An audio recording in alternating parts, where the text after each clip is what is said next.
The ships did not arrive with fire and thunder, but with an unnerving, absolute silence.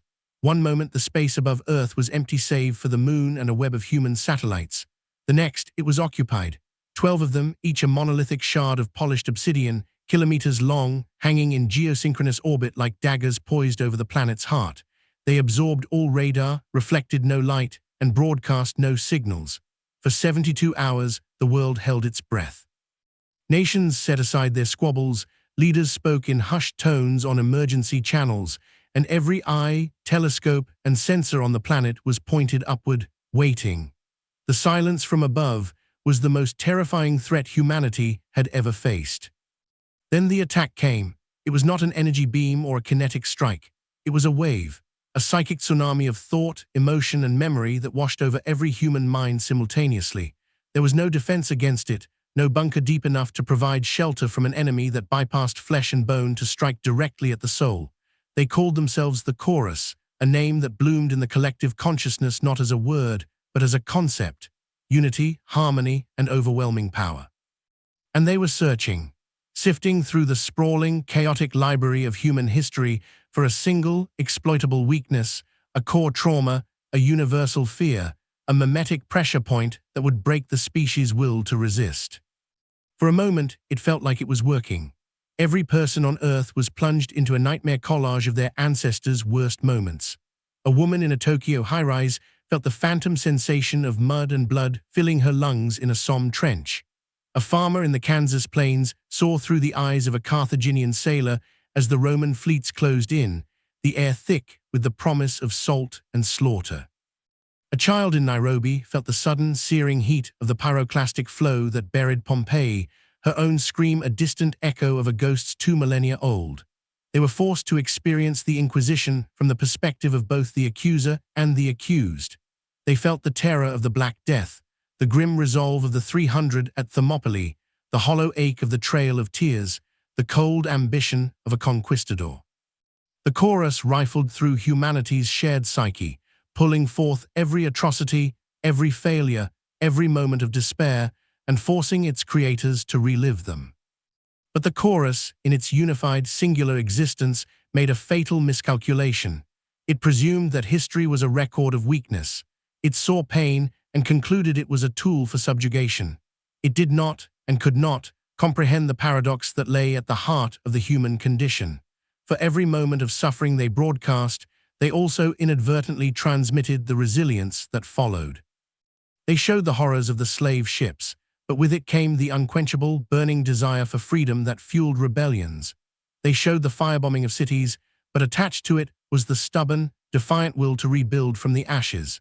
They projected the image of a lone protester before a column of tanks, intending to show the futility of individual resistance, but instead broadcast the sheer, indomitable power of a single human standing for a belief. The chorus searched for a singular weakness in a species defined by its multitudes.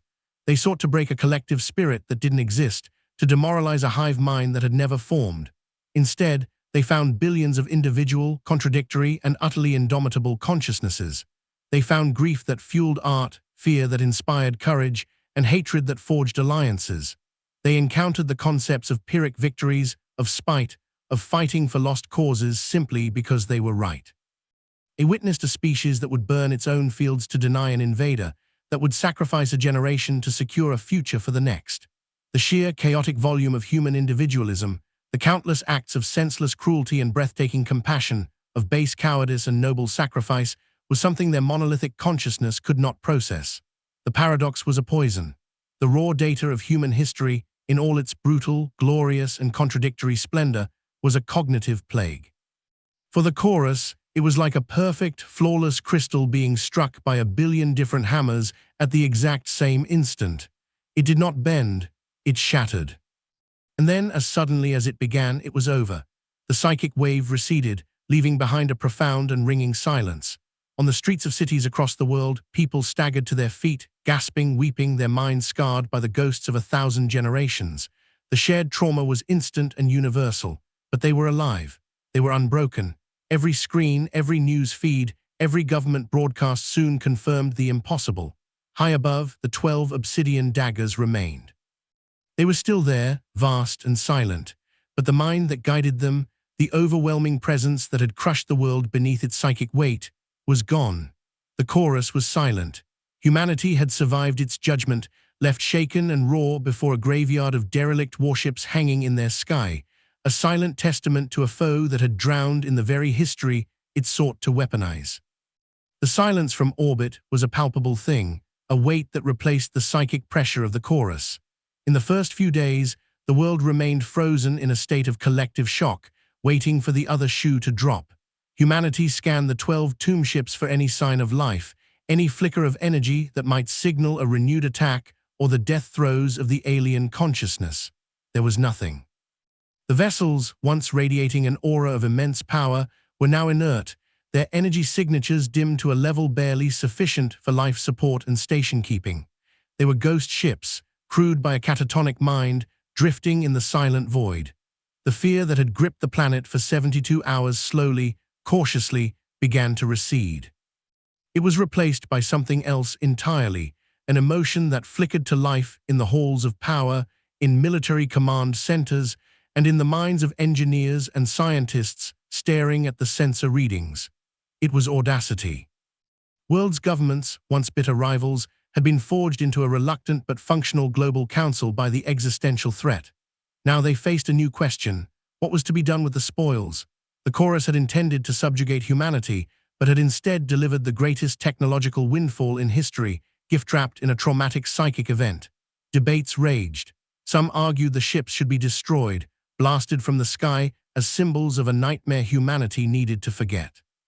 They were cursed, they said, technological relics of a malevolent power that should not be touched. Others, the pragmatists and the visionaries, argued that destroying them would be an act of galactic-scale foolishness. Humanity had been shown its own vulnerability.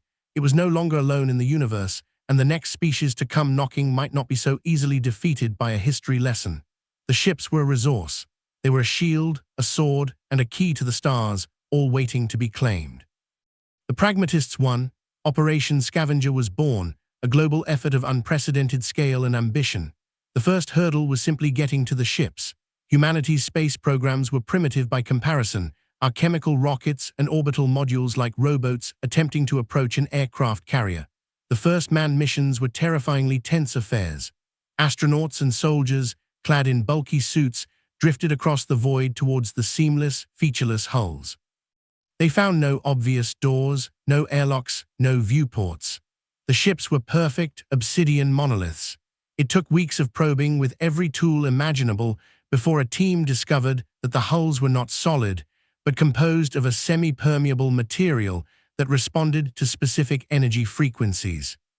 A focused microwave emitter, jury-rigged from a communications satellite, finally convinced a small section of a hull to ripple and part like liquid mercury, revealing a cavernous, eerily silent interior. Inside, the ships were pristine, corridors of the same dark material wound through environments lit by a soft, indirect glow from the walls themselves. Automated drones, now dormant, were frozen in place. The control centers were vast chambers where the physical and the mental blurred, with control systems that seemed designed to interface directly with the chorus's hive mind. It was a treasure trove and a maddening puzzle box all in one. Teams of the world's best scientists, engineers, and linguists, though there was no language to translate, were ferried up to live and work in the silent hulks. They treated the derelict ships like archaeological dig sites, meticulously documenting every component, cautiously running power through isolated systems, and trying to decipher a technology that operated on principles humanity had only theorized. For 20 years, humanity toiled in the shadow of its former tormentors. The work was slow and perilous. Several research teams were lost when they accidentally activated dormant defensive systems or caused catastrophic power surges. Yet progress was undeniable. The first major breakthrough was deciphering the ship's power source, a contained singularity, stable and astonishingly efficient. Replicating it was impossible, but learning to tap and regulate the existing cores gave humanity a near-limitless energy supply. Next came materials science, understanding the programmable matter of the hulls. Then, propulsion. The chorus vessels didn't use thrusters, they bent spacetime, moving with an elegance that defied physics as humans knew it. Every discovery filtered down to Earth, revolutionizing industry, medicine, and technology. Humanity was transforming, remaking itself in the image of its would-be conquerors. But the ultimate goal of Operation Scavenger was not just advancement, it was militarization. For every scientist studying agriculture or energy, there was a soldier and a tactician studying the ship's weapon systems, arrays of particle beams and gravitational projectors that made nuclear weapons look like firecrackers. Humanity was not just scavenging technology. It was forging armor and sharpening claws, preparing for the day the silence might end. The 20 years of Operation Scavenger bled into a third decade, and then a fourth. The initial frantic rush to understand the alien technology had matured into a methodical, planet-wide industry of adaptation and construction. The 12 silent chorus ships, now stripped of their most vital systems, remained in orbit like hollowed-out monuments to a bygone age of helplessness. Below them, in the churning shipyards of Luna and the Lagrange points, humanity was giving birth to its children, a fleet forged from stolen fire and human grit. These new vessels were not beautiful. Where the chorus ships were seamless and elegant, humanity's warships were brutalist, angular, and brutally pragmatic. They were a physical manifestation of the species that built them, a chaotic but effective fusion of disparate ideas. These hybrid ships, designated the Valiance class, married the advanced alien systems to a human design philosophy rooted in bitter experience. Humanity, unlike the chorus, believed in redundancy. The ships had singularity cores, but they also had backup fusion reactors. They had gravitic drives for silent, instantaneous vector changes, but they also had massive chemical thrusters for raw, unambiguous power. Every system had a manual override. Every critical section was compartmentalized by meters of traditional steel and ceramic armor. The chorus had designed a perfect, unified system. Humanity had designed a system that was meant to break, fail, and keep on fighting. Our history of imperfection had taught us that nothing was truly infallible, and we built our warships to reflect that grim wisdom. Fleet Admiral Eva Rostova watched the final diagnostic scroll across the main screen of her flagship's bridge. The HSF Unbroken was the pride of the new global defense fleet, and she was its master. She had been 9 years old when the chorus came, a child huddled in a St. Petersburg basement, feeling the ghosts of the siege of Leningrad claw at her mind. The memory was not a scar, it was the bedrock of her soul.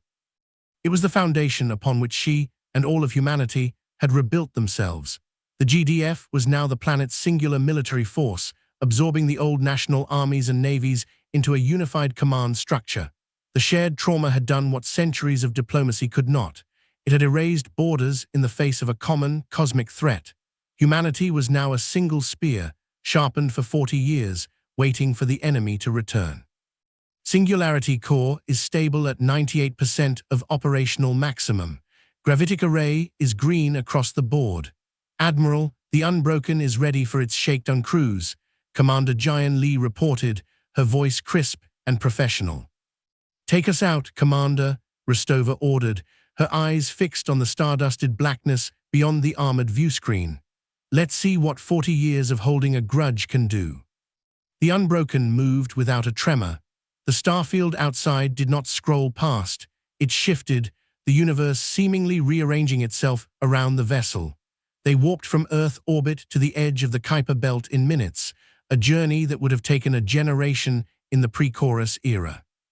They drilled with the ship's weapons, unleashing particle beams that vaporized kilometer-wide asteroids and firing, shatter-charge, torpedoes that used focused gravitational pulses to crush their targets into diamond-hard spheres. It was a display of terrifying power, yet every officer on the bridge was grimly focused. This was not a celebration. It was a rehearsal. They were practicing for a war they all knew was inevitable. The galaxy was not empty, and the chorus, or something like it, would one day come back. The silence was a temporary reprieve, not a permanent victory.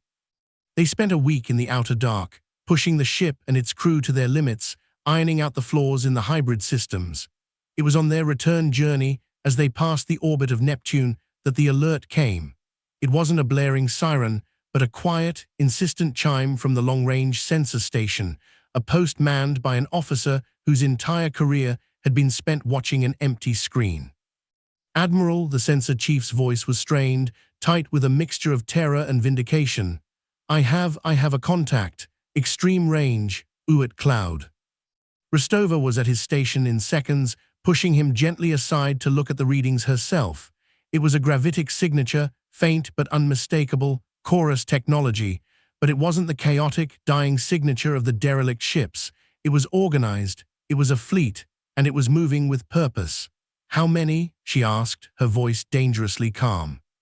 Initial readings suggest 6 vessels, Admiral, smaller than the original 12, Scout-class configuration based on the data we pulled from the derelicts. They're moving fast. They'll be at the Jupiter line in 48 hours. A chill, different from the cold of space, settled on the bridge. Rostova looked at the faces of her crew. She saw no panic. She saw tension, yes, but beneath it was a hard, cold resolve. They were the children of the silence, born and raised in the shadow of the monoliths. They had spent their entire lives preparing for this exact moment. Commander Lee, Rostova said, her voice ringing with authority, recall the fleet. All shakedown exercises are terminated. Set a direct intercept course. Send a Priority 1 message to GDF Command. The silence is broken. A splinter of the chorus has returned to reclaim its property. She turned her gaze back to the tactical display, where 6 hostile icons were now crawling towards the inner solar system. Let's show them what the scavengers have built. The 6 chorus vessels moved with an arrogant certainty, their gravitic drives leaving clean, precise ripples in spacetime.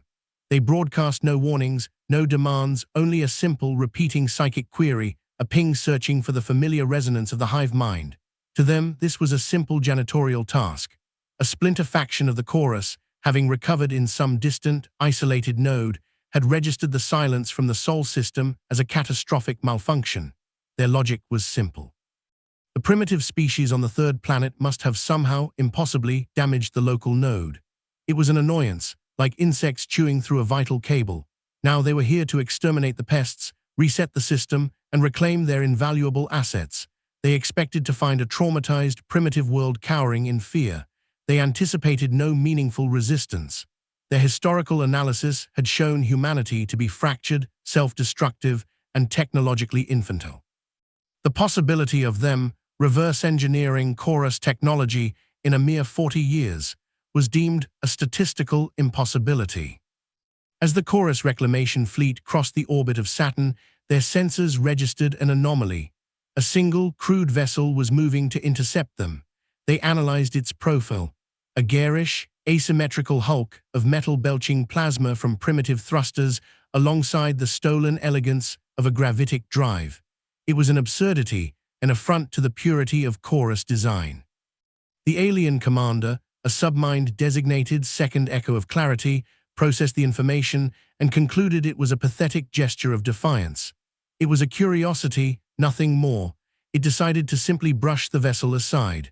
A single forward particle lance on the lead chorus scout powered up, preparing to swat the human ship out of existence. On the bridge of the HSF Unbroken, alarms blared. Enemy weapon is charging, direct energy lock, Jian Li shouted. Only targeting us, Rostova noted, her eyes darting between the tactical display and the main view screen. The 6 chorus ships hadn't even bothered to break formation. It was the ultimate expression of contempt. They don't see us as a threat. They see us as an insult. She smiled, a grim, wolfish expression. Good. She let the enemy beam charge to its peak, letting the chorus commander savor its moment of perceived superiority. At the last possible second, she gave her order. Execute maneuver Rostova 7. Fire all shatter-charge torpedoes. Target their lead ship's drive cone. The Unbroken did not dodge. It lurched. The main gravitic drive flared, shifting the ship 500 kilometers laterally in an instant, while the chemical thrusters fired in the opposite direction, creating a disorienting, impossible vector change. The chorus particle beam, aimed with perfect precision at where the Unbroken had been, sliced through empty space. In that same moment, a volley of 12 torpedoes, propelled by their own gravitic engines, converged on the laid chorus scout. The chorus ship's automated defenses reacted instantly, firing pinpoint lasers to intercept the incoming threats, but they were programmed to expect chorus tactics, clean, efficient attacks. They were not programmed for human ferocity. The torpedoes weren't trying to evade. They were simply bum-rushing their target, an all-out, unsophisticated charge. 8 torpedoes were destroyed. 4 got through. They didn't explode with fire and shrapnel. They detonated in silence, unleashing a focused, brutal gravity distortion right behind the Scout's engine. The effect was catastrophic. The delicate balance of the Scout's space-time drive was violently disrupted. The ship contorted, its obsidian hull groaning under impossible physics as its front tried to remain in normal space while its rear was crushed by a gravity well. For a moment, it looked like a reflection in a funhouse mirror. Then, with a flash of contained light, it imploded, vanishing as if it had never been. The psychic scream of the dying ship and its crew, a faint yet sharp echo of the horror humanity had endured 40 years ago, lanced across the void. On the remaining 5 chorus ships, there was a flicker of what could only be described as shock. Their target had not only survived, it had retaliated with a savage, unexpected lethality. The submind, Second Echo, re-evaluated its assessment. The statistical impossibility was now a tactical reality. This was not a frightened pest. This was a predator. Report, Rostova snapped, her knuckles white on the command chair's armrest. Enemy lead vessel destroyed, Jian Li confirmed, her voice ringing with disbelief and exhilaration. The remaining 5 are breaking formation. They're assuming a combat stance. Admiral, I think we surprised them. Surprise is a weapon that can only be used once, Commander, Rostova replied, her gaze hardening. Now the real fight begins. She watched as the 5 alien ships spread out, their movements no longer arrogant, but cautious, wary. They had come to reclaim their property from a species they had broken. Instead, they found that in trying to find a weakness in humanity's past, they had inadvertently taught it how to fight, not with honor or elegance, but with the brutal, desperate cunning of a cornered animal that had learned to use its enemy's teeth. The scavengers were done building. The age of retaliation had just begun. The 5 remaining chorus ships no longer treated the Unbroken as a novelty. They spread into a loose crescent formation, a standard hunter-killer configuration, and began to move with a deadly, coordinated grace. They had been surprised, but their core programming was that of a warrior caste. Shock was being rapidly overwritten by tactical imperative. They began a sweeping sensor scan, far more detailed than their initial passive queries, attempting to fully understand the monstrosity that had just eviscerated their wingman. They were trying to learn, to adapt. It was exactly what Rostova had anticipated. They're talking to each other, the communications officer reported. Not psychic, not like the old chorus. It's a tight beam data squirt, ship to ship. They're sharing the sensor data from our attack, analyzing our drive signature. They're building a new box to put us in, Rostova mused aloud. The chorus mind, in its original state, was unified. These splinters, it seemed, had to communicate more like individual units. It was a potential weakness. Commander Lee, what's the status of the GDF First Fleet? The Vengeance and the Indomitable are en route, ETA 12 minutes. The rest of the First Fleet is 10 minutes behind them. We're still alone out here, Admiral. 12 minutes was an eternity. The Unbroken was a powerful ship, but it was one ship, a brawler, not a dancer. It could land a devastating punch, but it couldn't withstand a sustained, coordinated assault from 5 sides. The chorus ships began to close the distance, their particle lances glowing with preparatory energy. They wouldn't make the same mistake twice. This time, they would saturate the target zone. They think this is a duel of technology, Rostova said, her voice low.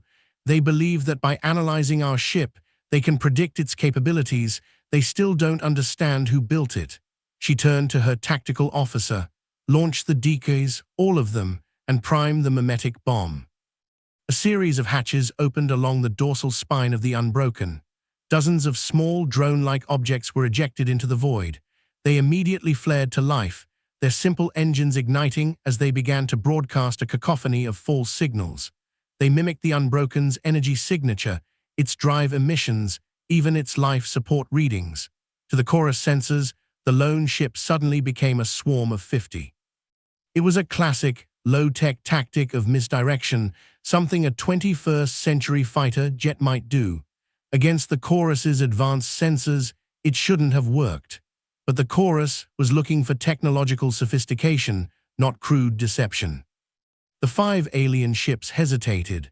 Their movements became less certain as their targeting systems tried to resolve the dozens of ghost signatures. Which one was the real threat? Their logic dictated they analyze and prioritize, a process that took precious seconds. For a mind used to absolute certainty, ambiguity was a corrosive agent. Decoys have their attention, the tactical officer confirmed. Fire the bomb, Rostova ordered. Target the centermost ship. Slingshot it around one of the decoys to mask its launch signature. From a ventral bay, a single, unassuming torpedo slid out. It looked identical to the shatter charges used before, but its payload was radically different. It wasn't designed to destroy a hull, but a mind. For 40 years, humanity hadn't just studied alien engineering, it had studied the alien. GDF psychospatial analysts, working with survivors of the initial attack, had painstakingly reverse-engineered the psychic trauma they had all endured. They had isolated the core concepts that had shattered the chorus: individuality, irrational hope, spite, self-sacrifice, betrayal. They condensed these paradoxical, toxic ideas into a compressed, weaponized data packet. It was history as a warhead. The mimetic bomb, disguised as a decoy, streaked towards the chorus formation. The alien ships ignored it, their lasers focused on what they perceived to be more immediate threats. The bomb navigated the chaotic battlefield, its simple AI guiding it towards its target. It didn't strike the ship. Seconds before impact, it detonated, releasing not energy, but a focused, directional blast of pure information aimed directly at the alien vessel's psychic receiver. The effect was instantaneous and horrifying. The targeted chorus ship's movements went from graceful to epileptic. It shuddered violently, its gravitic drive flickering erratically as the mind guiding it was suddenly force-fed an incoherent stream of human consciousness. The pilot mind was experiencing the defiant last stand of the Spartans, the bitter betrayal of Caesar at the hands of Brutus, the nihilistic rage of a Viking berserker, and the selfless love of a parent shielding their child from a blast, all in the same nanosecond. The logical, unified mind of the chorus subcommander was ripped apart by contradictions it could not resolve. Its particle lances fired wildly, one beam narrowly missing a sister ship. Then, its drive overloaded. With a silent, violet flash, the ship tore itself apart. 2 down, 4 to go. The remaining chorus ships immediately ceased their advance. They had witnessed not one but 2 inexplicable events. One ship destroyed by brute force, another seemingly driven to suicide. The human vessel wasn't just a crude brawler, it was a trickster, a saboteur. Second echo of clarity, commanding the flotilla from his vessel, felt the first inkling of an emotion its unified ancestors had never known: fear. The data was nonsensical, the enemy was illogical. It was violating the known rules of engagement. It was in that moment of alien hesitation that the cavalry arrived. A dozen new gravitic signatures tore through the darkness. The HSF Vengeance and Indomitable dropped out of warp on the chorus fleet's flank, their own particle lances already glowing hot. 10 more Valiance-class ships appeared behind them, forming a pincer. The fight was no longer 1 against 5. It was 12 against 4. All ships, Rostova's voice broadcast across the new GDF fleet channel, cool and steady. This is Admiral Rostova. The enemy is confused and weakened. They believed our history was our weakness. Let's show them it is our greatest strength. Engage at will. Give them no quarter. The battle that followed was not a battle. It was a slaughter. The human fleet, commanded by officers raised on millennia of documented warfare, descended on the shocked chorus ships with a calculated brutality. They used flanking maneuvers inspired by Hannibal, feints learned from Sun Tzu, and a sheer, overwhelming ferocity born from 40 years of repressed anger. The chorus ships fought back with superior technology, but they were tactically rigid, predictable. They were perfect machines fighting against an unpredictable storm of rage and cunning. One by one, the alien vessels were crippled or destroyed, their obsidian hulls cracked open by shatter charges and particle beams, their pilot minds shredded by follow-up mimetic bombs that turned their own psychic network into an instrument of their destruction. The conflict escalated from a skirmish to a full-scale fleet engagement in a matter of minutes, and ended almost as quickly. The first battle of the new war was a resounding, terrifyingly decisive human victory. The decisive battle for the solar system, what historians would later call the Saturn ambush, was over in less than an hour, but the war had just begun. The surviving Chorus submarine, Second Echo, managed to escape the slaughter. Its ship, heavily damaged, limped away into the void, its gravitic drive spewing space-time distortions like blood from a mortal wound. It wasn't an act of cowardice, but a strategic retreat. It carried with it a payload more valuable than any warship. A new understanding of humanity. The primitives were not just scavengers, they were tacticians, they were unpredictable, and they had weaponized the very thing the Chorus had tried to use against them. The message Second Echo sent back to the recovering core of the Chorus Empire was simple and terrifying. The statistical anomaly in the Sol system was not a pest to be exterminated. It was a competing apex predator. This revelation sent a shockwave through the splintered factions of the Chorus. The war was no longer a simple reclamation, it was declared a war of purification. Humanity was a cognitive plague, a species whose very existence was a threat to the harmony and logic of the Chorus mind. The full might of their recovering fleets, dozens of them, hundreds of ships strong, began to mobilize from across their territory. They retrofitted their ships with new defenses, attempting to shield their pilot minds from the bewildering assault of mimetic weaponry. They analyzed the tactics used at Saturn, programming their battle AIs to account for human deception and irrationality. The Chorus, for the first time in its long existence, was learning from a foe it deemed inferior. The stakes were no longer a single solar system.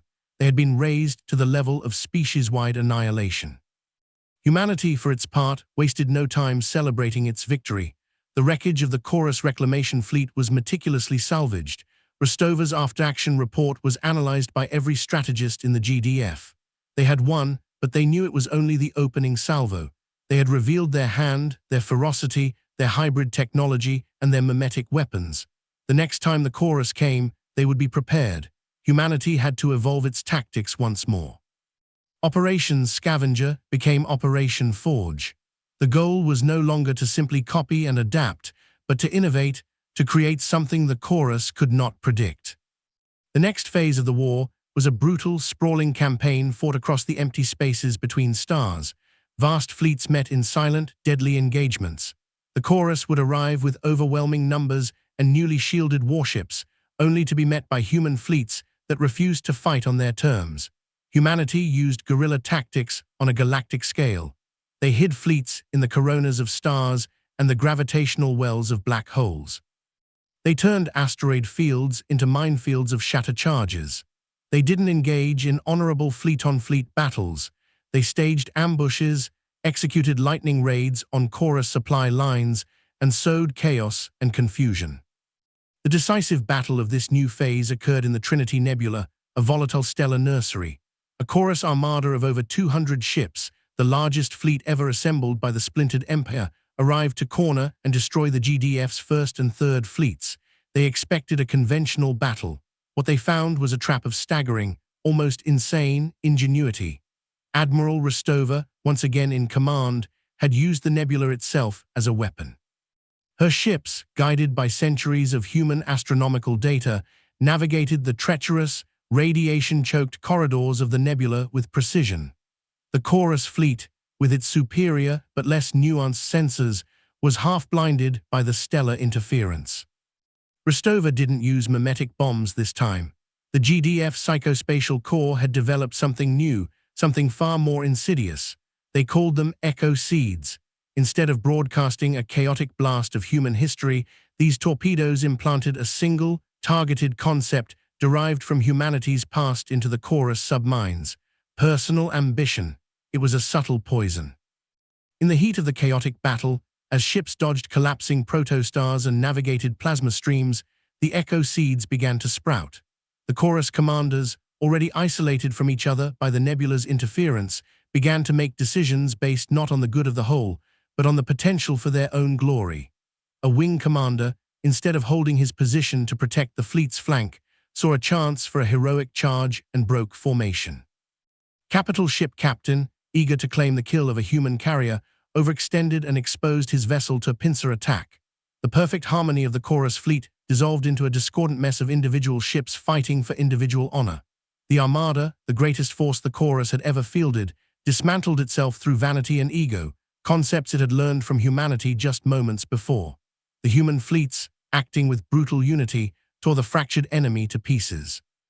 The Battle of the Trinity Nebula wasn't just a victory, it was the psychological annihilation of the Chorus war effort. The victory at Trinity Nebula was not met with parades or celebrations on Earth. There was only a grim, collective exhale.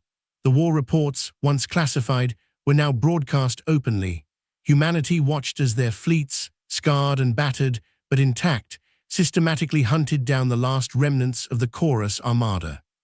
They saw the footage of the enemy ships turning on each other, their perfect formations dissolving into a fratricidal melee, driven mad by the mimetic poison of human ambition. The enemy hadn't just been defeated, it had been fundamentally broken, its greatest strength, its unity, turned into a fatal flaw. The silence that followed this final battle was different from the one that had begun the conflict. It wasn't the silence of an unseen threat, but the silence of an empty arena after a brutal gladiatorial match. News of the Chorus's collapse spread through the local cluster, passed along by the handful of other fledgling spacefaring races who had been watching the conflict from a safe distance, like small mammals hiding from a fight between titans. They learned of the species from the Sol system that had been judged, attacked, and had retaliated by turning their enemy's mind into a weapon. They learned of the mimetic bombs that shattered psychic harmony and the echo seeds that cultivated ambition like a plague. The Chorus, once a monolithic empire, fractured completely. It devolved into a patchwork of warring fiefdoms, led by newly individualized Chorus warlords who, infected by the ghosts of human history, took on new names and personalities. They became conquerors, tyrants, and mad prophets, waging endless, pointless wars against each other with the dregs of their once mighty fleets. The Chorus Empire was dead, and humanity had not only killed it, it had danced on its grave and taught the corpse to tear itself apart. Humanity's new galactic policy was not delivered at a grand diplomatic summit. It was forged in the quiet, stark chambers of the Global Defense Fleet Command and became known as the Rostova Doctrine. It was less a policy and more of a warning, broadcast on all frequencies for any listening ears. The message was simple. Humanity laid claim to the entirety of the former Chorus territory, not as conquerors, but as quarantine keepers. Any vessel entering these zones without authorization would be met with overwhelming force. There would be no negotiations, no treaties of friendship, no cultural exchanges. Humanity had opened its soul once and had it judged. It would not make that mistake again. Our history, our consciousness, our very nature was now a strategic asset, a weapon of last resort, and it was not for public consumption. We had built a wall around ourselves, not of steel, but of fear. This established a bizarre new galactic order. Humanity became the terrifying enigma at the center of the known galaxy. They were not an expansionist empire. They had seen the follies of that in their own history and in the ruins of the Chorus. Instead, they became the ultimate opportunists and gatekeepers. They controlled the vast network of Chorus automated shipyards, manufacturing facilities, and resource extractors. When two of the younger species went to war over a mineral-rich moon, a single Valiance-class cruiser appeared in orbit. It didn't fire a shot. It simply sat there, a silent reminder of what happened to those who drew humanity's attention. The war ended in less than a day. Humanity became the galaxy's reluctant, menacing peacekeeper. Their deterrence was not the threat of occupation, but the threat of psychological annihilation. Don't poke the bear became, don't think at the humans. Admiral Eva Rostova stood on the bridge of the HSF Unbroken, now permanently stationed in a high orbit over Earth. The 12 original Chorus monoliths had been dismantled, their raw materials used to expand the orbital shipyards that now formed a glittering ring around the planet. She looked down at the blue marble, at a world united and safe, but forever changed. They were no longer the frightened, fractured species that had stared up at the silent daggers in their sky. They were the scavengers who had picked the bones of a god clean. They were the architects of a peace born from terror. She thought of the 9-year-old girl in the St. Petersburg basement, feeling the weight of history crashing down on her. That history had been their torment, then their shield, and finally their sword. They had held a mirror up to their attacker, and the reflection had driven it insane. Humanity had established itself as a major galactic power, not just to be respected, but to be feared. The silence they now commanded was their ultimate trophy. a galaxy holding its breath, afraid to even whisper in their direction, lest they be forced to understand the beautiful, terrible, chaotic truth of what it meant to be human.